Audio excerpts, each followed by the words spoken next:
What's up, guys? It's Mr. Robot here, and I'm making this video because lately Apple has been receiving tons and tons of criticism for down-throttling older devices. And through all of the criticism they've been receiving, I haven't heard many people talk about the fact that why they actually did this and their reasoning behind why they did this. So contrary to what most people may think, Apple isn't slowing down your old phone to make you buy a new one and upgrade and spend how much money you would ever want to spend for an upgrade. They're actually doing it so your phone can last longer. And one reason why they need to do this is because of the technology that they put in iPhones or the technology that any smartphone maker puts in their phones. And the thing that I'm talking about specifically is the battery in the phone. So the technology that they use for the batteries is known as lithium ion, and this material degrades over time, and it loses capacity, the battery, over time. So as time passes on, the battery won't hold that 100% capacity that it would when you first got the phone. This has nothing to do with Apple or Samsung or any smartphone maker. It's just the technology and the science behind the battery material itself. So the reason that Apple is slowing down these devices is to make the battery last longer, to put the processor having a lower load on the battery and make it last longer in general. If the processor is using less voltage and watts from the battery, then it will put less strain on the battery, making the phone last much longer. And honestly, the media has been taking this way out of control because they put in the fact that Apple is slowing down phones, but they don't put the reasons why, or that the reasons why include that Apple is trying to make your phone last longer. Instead, they're trying to make it seem like Apple wants you to spend $800 to $1,000 to upgrade your phone. Something that I've always liked about iPhones is that they last long. The battery doesn't completely go horrible after a year of usage, like some Samsung phones that I've used in the past. I remember I could barely get an hour of usage out of my S7 Edge only after a year of usage.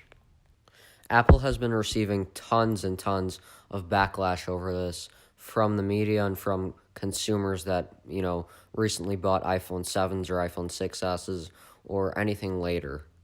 And Apple has responded by slashing the price of a new battery in the phone to actually from $79 to $29. A new battery would completely fix the problem. But anyways, Apple also released an apology note, and what it says in that apology note is, "We've been hearing feedback from our customers about the way we handle battery performance for iPhones with older batteries and how we have communicated that process. We know that some of you feel Apple has let you down. We apologize. There's been a lot of misunderstanding about this issue, so we would like to clarify and let you know about some changes we're making. First and foremost, we have never and would never do anything to intentionally shorten the life of any Apple product or degrade the user experience to drive customer upgrades. Our goal has always been to create products that our customers love, and making iPhones last as long as possible is an important part of that."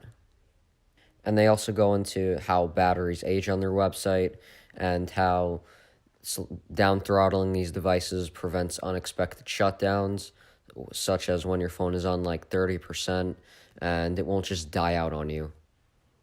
They also made a list of stuff that they were doing to accommodate users, and they say Apple is reducing the price of an out-of-warranty iPhone battery replacement by $50 from $79 to $29 for anyone with an iPhone 6 or later whose battery needs to be replaced, available worldwide through December 2018.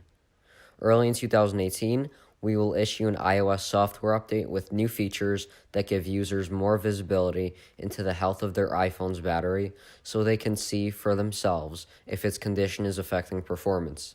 As always, our team is working on ways to make the user experience even better, including improving how we manage performance and avoid unexpected shutdowns as batteries age. At Apple, our customers' trust means everything to us. We will never stop working to earn and maintain it. We are able to do the work we love only because of your faith and support. and we'll never again forget that or take that for granted.